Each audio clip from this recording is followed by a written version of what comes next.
Let's have a go. Before I get started, I just want to take a bit of a poll of the room. How many people here own a website? We're responsible? Oh, awesome, great. How many people here have done SEO before? Paid someone to do SEO? Don't even know how to spell SEO? Okay. All right, we're in the right room. All right. I'm going to start off with a bit of what we call a keyword research fail. So I got this in my Facebook at the end of autumn last year, and it said, hey Jim, I looked back at your fall, and I said, sorry Zuckerberg, I did not have a fall, I'm perfectly fine. I half expected the next photo to see would be that. Fortunately, it wasn't. Now, when we take on a new client, we're looking at which lever do we pull first, right? So we've got revenue we can look at, which is usually the main driver of all our businesses. We've got traffic, we've got conversions, we've got SEO, we've got PPC. So all of these things are different channels and switches, but what they're all multiplied by is the strength of the brand. So the stronger that your brand is, the more traffic you're going to get from Google, the higher it's going to convert, and the less it's going to cost on AdWords and PPC as well. So if there's one thing that you should be doing is looking after your brand. It's the thing that drives your business. Now what we do is make sure that brand is tuned for the digital space. And if I can leave you with one thought today, that would be to build your brand and forget about Google. Focus on the customer. And if you can focus on the customer in the way that I will show you today, Google will love you. All right, so rather than trying to trick Google all the time, what we're trying to do is work out, what does Google want? Incidentally, hook up with me on LinkedIn. There's a YouTube channel there that's been going 13 years, and Twitter. Anybody on Twitter? Anyone using Twitter? Oh, well, the hashtag's there too, so ByteCon 2018. This is how we used to do SEO. We used to think we could trick Google, right? We were smarter than their 5,000 engineers. We knew what we were doing. And we talked a lot then about ranking factors. We don't necessarily care that much about what makes something rank, but if we're going to have a look at it, we'll have a look at this study from SEMrush. So SEMrush is a globally recognised SEO tool. And they came out last year with their first ranking factor study, and they said that working on your brand is as important as doing SEO. I would say it's more important than doing SEO because it has a multiplying effect on everything else.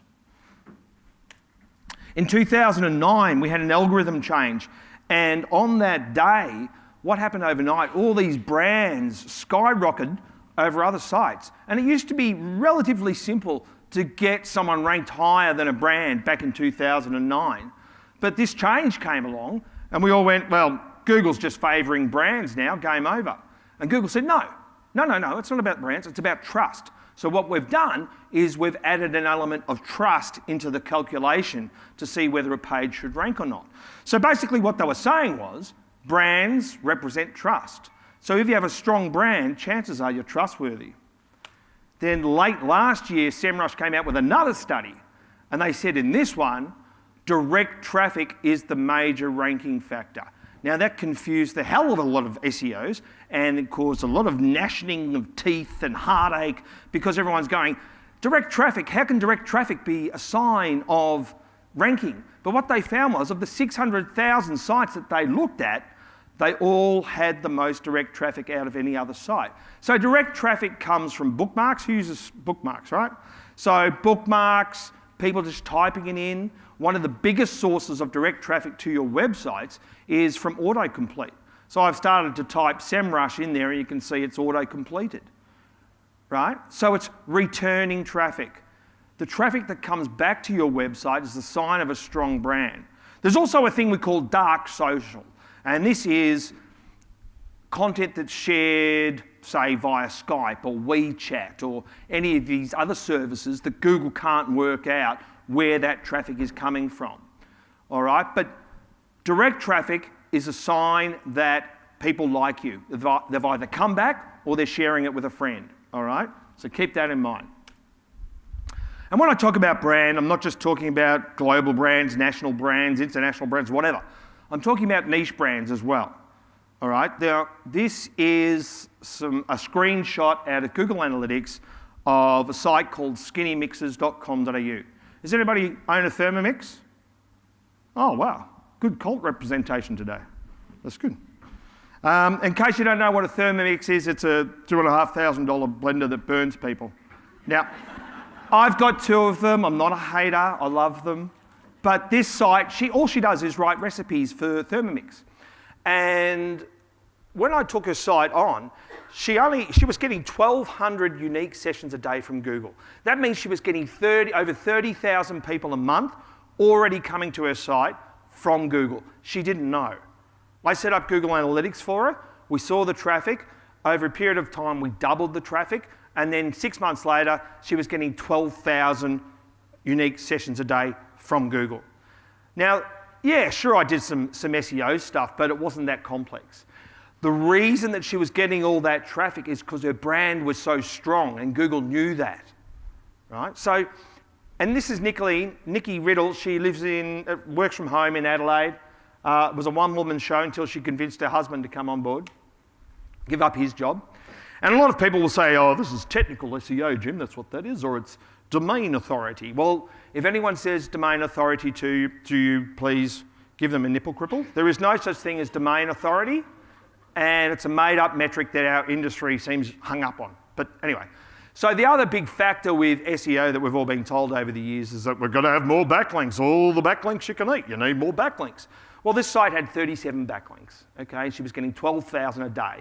She dominated Thermomix recipe search phrases. Now, all I did for her was clean up what we call the Google index, wrote a piece of content, and that was it. One of the best things that you can do for your websites right now is type into Google SITE : and then your domain name. Now, don't do what one bloke did. He came up to me and he said, Jim, I typed in site : your domain name, nothing happened. I said, no, you've got to type in your web address. Oh. All right, so site : web address. Put that into Google. It won't work on your mobile device. It'll work on probably tablet and laptop. And that will tell you how many pages Google has actually crawled or indexed of your site. Now, if that number is 10%, more than 10% over than what you've actually got or published, you've got a problem. If that number is under 10% or more than what you've actually published, you've got a problem. How many e-commerce sites here? Anybody doing e-commerce retailers? Okay, cool. You're going to have the biggest problems usually when it comes to that. But strong brands, really easy to rank. This is another Thermomix recipe site. This is Thermobliss. This is Lucy and Lauren's site. So they wanted to rank for Thermomix pumpkin soup. And they were already ranking number 9, but it was a page, it just was a page of links. It wasn't actually a recipe. And we said, can you write us a recipe about Thermomix pumpkin soup? So they did, and I swear to you, within minutes, we had this thing called the featured answer. Now that's better than number 1, right? That's the bit above number 1. It's a big block with the big photo. And it gets triple the traffic than a normal number 1 result would get. Now, I've never seen that happen before, that fast, ever. And it's because you've got a strong brand. So how do these bloggers build their brand? Well, Skinny Mixes, she's got 140,000 people in a Facebook group. That's significant. She's got 28,000 people that follow her on Instagram. Thermobliss, they've got 4,000 in groups and 1,000 on Instagram. Now that graph that you're looking at there, that's out of Google Trends, and it is an awesome tool. We're going to have a look at it more today. But the blue line there is the search volume of Skinny Mixes over a 12-month period. The red line is the search volume of Thermobliss over a 12-month period. And this is how you can check to see whether you are getting any brand recognition at all. You can just go to Google Trends and do that search yourself.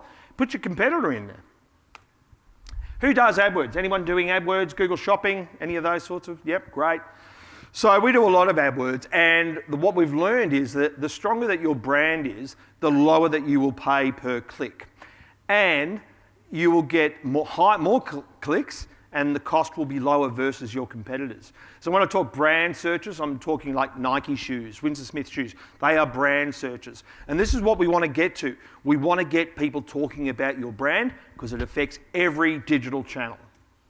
So you've got to build your network. There's a number of ways you can do that, but the reasons that you have to build your network is it's going to give you increased brand keyword search, right? So that means that I'm going to have more people Googling Stewart Media, digital marketing. Awesome. Jim Stewart, digital marketing. That's what I want. And we're going to get increased visibility in what we call personalised search. So if I've already been to your site before, next time I do a search, chances are your site's more likely to come up because I've been to it before. We're going to get increased click-through rates in the search results when people recognise your brand. And we know that the higher the click-through rates that we can get in search, then the more likely we're going to rank higher.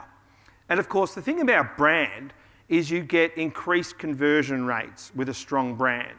So for instance, email is a good source of brand traffic or direct traffic, right? So you will find that email always converts higher. So if you're not doing email marketing, you really should be. We've got one client, they've got 200,000 people on the database, average basket size is $100. Every time they send an email out, it converts at 10%, right? So they send a lot of emails out. So brand is a promise. You've got to make your user experience keep it though, okay? So a brand is a promise from go to woe. And that even includes delivery if you're in retail, or service after the fact, or if you're in hospitality, the service of the night. All of that reflects on your brand.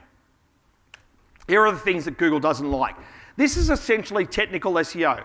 These are the areas that technical SEO covers, right? So, excuse me, we've got speed, right? And these things are also things that you and I don't want. We don't want a slow site. Google doesn't want a slow site. We don't want a site full of errors, nor does Google. And we don't want bad code if it's going to affect our experience on the site. And we certainly don't want to be reading low quality, junky content. Now that duplication one, it also relates to the navigation on the site. So that search that you did before, site : that will find a lot of duplication. And what a lot of you don't know is that a lot of your pages were probably already duplicated and causing a bit of heartache for Google. You've got to fix that. Here's what speed does when you get it right. So this blogger, she halved her page load time and increased her organic traffic from Google by 80% on the same day. That's how quickly it can happen, right? So it's worth really paying attention to these things. And this is another one. So this site, they had an 8 meg file on the homepage. We removed that and it equated to an extra $25,000 a week in sales. Right? So it's just little things like that. And that affected everything across the board. That affected traffic from Google, that affected their conversion rates went up, and the revenue went up, transactions went up. Everything went up because the site was faster, right? So this one was a content and site structure issue. So basically, the blog was off at one site, the e-commerce store was off at another site. We brought it all together, we consolidated it, we cleaned it up. And over that period, she made $1.7 million for an $88,000 investment. And I know what you're thinking. I should have charged more. You're right. My own fault. So, here's another one. This one was weird, right? This took 20 hours to diagnose. It took us 20 seconds to fix once we worked out what the problem was, and it's worth $1.2 million a year to them, right? So, when we talk about SEO and user experience and brand, it's all these sorts of things that we have to work on. So there was a bloke called Gary Isles, he works for Google, and late last year he said at the State of Search conference that brand mentions count, right? So people are always, backlinks, backlinks, backlinks, but he's saying, no, it's actually brand mentions as well. They help you rank. So the more people that are actually talking about you, right? So these are socials, chatters, citations. But where does Google get its biggest source of mentions about your brand? Where can Google find the biggest source of mentions about your brand? In Google, people searching for it, right? Branded keywords, Nike shoes. Google has that data. It has the best data, more data than anyone, so they know that. So this is Google Search Console. Anyone not using Google Search Console, you really should be. It's free and it tells you all this stuff that you cannot get anywhere else, right? So this is telling me that 50% of the search phrases that are going to skinny mixes actually have the word skinny mixes in them. That's what we call branded search. And we find that if a site has that much branded traffic already going to it, it's really easy to rank. It just means usually fixing up some technical things, and we're on our way. But here's the thing. with brand, you win the voice search battle, okay? And what I mean by that is, do you want to be, hey, Alexa, buy me some toilet paper? Or do you want to be, hey, Alexa, buy me some Kleenex toilet paper? You want to be the category, you don't want to be part of the subcategory when voice search finally hits everyone's homes. And in case you haven't seen any of this, some of you would have seen this already. To make you a haircut appointment on Tuesday between 10 and noon. What happens is the Google Assistant makes the call seamlessly in the background for you. So what you're going to hear is the Google Assistant actually calling a real salon to schedule the appointment for you. Let's listen. So how can I help you? Hi, I'm calling to book a women's haircut for a client. I'm looking for something on May 3rd. Sure, give me 1 second. Sure, what time are you looking for around?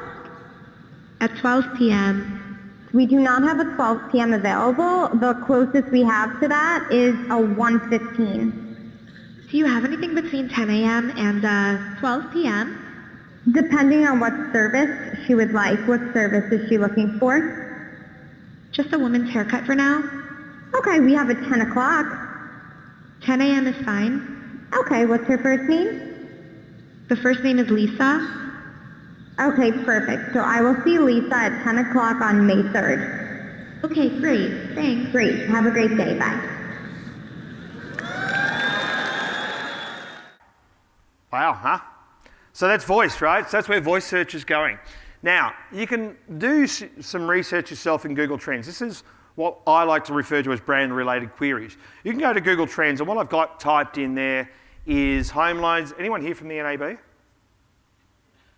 Home loans, Aussie home loans, and NAB home loans. They were actually in the room on Friday when I delivered this. It was awkward. And what you can see there is Aussie home loans has about 5 times the search volume as NAB home loans for that, right? Then we go and have a look at related queries. And what you can see there in that panel on the bottom right-hand side is it says related queries, and it says Aussie and Aussie home loans. And the main search is home loans. So what Google's telling us there is that when people search for home loans in Australia, they're usually looking for Aussie or Aussie home loans. That's what the Google data says. And that's because of their branding and what they did with their branding, right? And then when we go and have a look at number 1, it was Aussie home loans when I took this shot for home loans. They've since dropped, but the page that was ranking, they've changed significantly. If they changed it back to what it was, they'd probably go back up again. And that would be worth possibly millions. No kidding. This is another one. This is a search for the word realtor in Washington State in the US. And what you can see there is we've got a few brands up there in the related queries. We've got Zillow and Realtor.com. They're actually brands. And when I go and do a search for Realtor Spokane in Washington State, the top 3 results, we get those brands in those top 3 results as well. So this goes on and on and on. Anyone heard of the Dollar Shave Club? This is a search for shave in Google Trends. And what we've got there, we've got a lot of strong signals. So 2, 3, 4 related queries are all about the Dollar Shave Club. And Dollar Shave Club is also a topic. So what Google's telling us here is that when people search for the word shave globally, usually they're looking for the Dollar Shave Club. And here's how they did it. If you haven't seen the video, go and have a look at it. It's awesome. So that big spike is when they released their video in 2012. The second big spike is when they sold to Procter & Gamble for, I think it was $1.4 billion. And of course, they ranked number 1 worldwide for the word shave, which is ridiculous. But what Google's saying is when people are looking for the word shave, usually they're looking for the Dollar Shave Club. So this is another one we did. We do a course for bloggers called Bloggers SEO.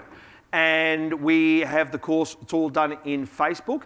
And I was going through Google Search Console, and all of a sudden I saw that we were ranking in LA for SEO system, and we hadn't done actually any work on the site, which was ridiculous, because I thought, we haven't done any work. SEO system page 1 in LA, that is insane. The amount of competition for that phrase is crazy.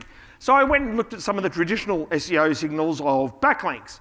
And this is also out of Google Search Console. And it says here, I had 193 backlinks. Well, I only asked for 2 of those backlinks. One was from ProBlogger.com and one was from StewartMedia.com.au, obviously. Now, the reason I got a backlink from ProBlogger.com is because I wanted the traffic.